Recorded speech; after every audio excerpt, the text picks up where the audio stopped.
Welcome to the Suffolk Regiment Living History Society presents Section Attack. This is a simple and somewhat basic look at the section attack as practiced in 1944. Our reference for today's video is Infantry Training Part 8 Fieldcraft Battle Drill Section and Platoon Tactics 1944. You'll find the reference at the end of the presentation. Deliberately, this is aimed at an actual attack going in the field rather than the parade ground drill that you'll find in the PAM. It's somewhat simplified compared to that drill, and we'll be aiming to cover some of the elements of that, including the makeup of the section at a later date. Here we have the legend. This details, using the period symbology, what everybody in the section is and what they do, and obviously we've got the enemy position and some hedgerows marked. So here we have a field. Axis of advance is from left to right in this field. You'll see that you've got an enemy position at the far end, marked by the red circle. So our section is advancing from the left towards the right. They've come under fire from the enemy position. They carry out their immediate drill, which is down, crawl, observe, sights, fire. And this was critical.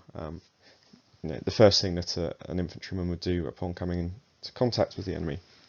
Now down, he hits a deck, and the idea of this is that he gets more cover if he's lying prone. The rounds may go over his head. He then crawls, and the idea behind this is when he hits the deck, if the enemy are watching him, they'll know roughly where he is. They'll be able to put fire down on his position. So he crawls laterally to left or right, trying to find a position. If he's looking around and he sees a bush nearby, he'll crawl to that, a tree for example, bearing in mind that this may mark his position as well, and maybe where the enemy expect him to be. He'll then observe. He needs to see the enemy so that he can fire upon him. Once he's spotted him, he'll sight, and once he's sighted, he'll fire. Aim shots only, and it's deliberate fire, it's not blazing away in rapid. Another thing he needs to do upon sighting, this is critical for any infantry soldier in combat, is report to his section commander what he can see. So up and down the line there should be conversation, people should be shouting out what they can see, where the enemy are, so the section commander has a full appraisal of the situation and that he can make an appropriate plan. So moving forward, section commander now takes control. It might be that he orders his section forward to line the hedgerow, might be that he orders them to withdraw. May be that he stays there and fires whilst he sends a runner back to his platoon. In this case, he's ordered them to left flank. So the Bren group are sent forward to engage the enemy position and suppress them. Meanwhile, the riflemen are ordered rifle group left flanking, and they'll move round to the left, and the objective is to try and get close enough to the enemy that they can assault them. So whilst this is happening, Bren group suppressing the enemy position, allowing the rifle group to move with the relative safety that's provided by that covering fire. Now they're using the tree line, they're using the hedgerows to cover their advance, and you'll notice that they're on the wrong side of the hedgerow relative to where the enemy position is, and this is deliberate to obscure their line of advance and provide them with even greater cover. So now, with the rifle group in position, the Bren group are moving up and around the rifle group. So they've now moved further forward and they're closer to the enemy position now. They can put more effective fire onto the enemy.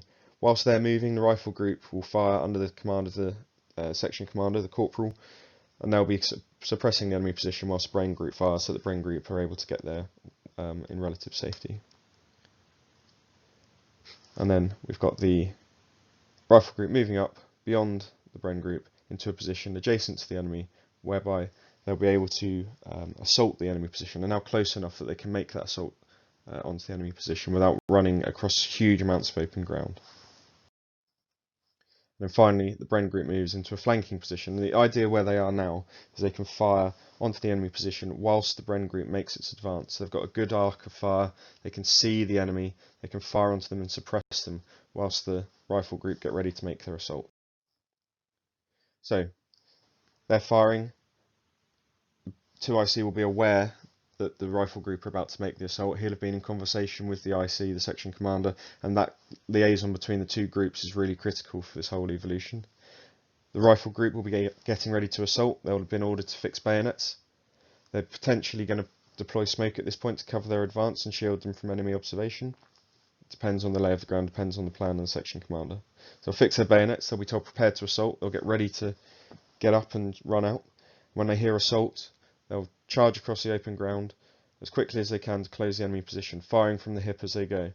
They may also have thrown Mills bombs or grenades prior to this, and potentially if it was a larger attack they may even have had mortar rounds deployed, or mortar 2-inch mortar dropping smoke to obscure them. When they get close enough, the section commander orders a charge, which is letting the men off the leash, and they go in and they kill or capture the enemy and neutralise the position. Following the Sultan with the enemy neutralised, the section IC will order Consolidation, which means you're going to push the section one tactical bound beyond the position that's been captured. The reason for this is that there may be under observation from other forces in the region, maybe that's zeroed for indirect fire from mortars or artillery that's in the vicinity. The section 2IC will bring up the brain group and rejoin the main body of the section, at which point they will look to commence a reorg, so they'll be looking at ammunition states, we're looking at supplies, things like that, how many Mills bombs they used, how many Bren magazines they have, how much rifle ammunition, do they have any casualties, do they need water, and all of that stuff will inform the section IC as to whether he can continue his mission. In this case the mission is to continue off to the right of the screen. It may be that the section commander wants to send a runner back to the platoon to request further supplies, deal with those casualties, deal with any prisoners that have been taken, or it may be that he can continue with his mission and move on to his objective. Our references for today, as mentioned, have been Infantry Training Part 8, Fieldcraft, Battle Drill Section and Platoon Tactics 1944. As mentioned at the start of the video, this has been edited into an easier to read format. We're hoping to do a number of these videos detailing the basics of being an infantry soldier of the period, so please do keep checking out our YouTube channel and our website and Facebook page. Let me know if you like them, let me know if you feel we can improve at all. It's been a bit of a learning curve for the PowerPoint, so bear with me and hopefully you'll see some improvements as the videos go on.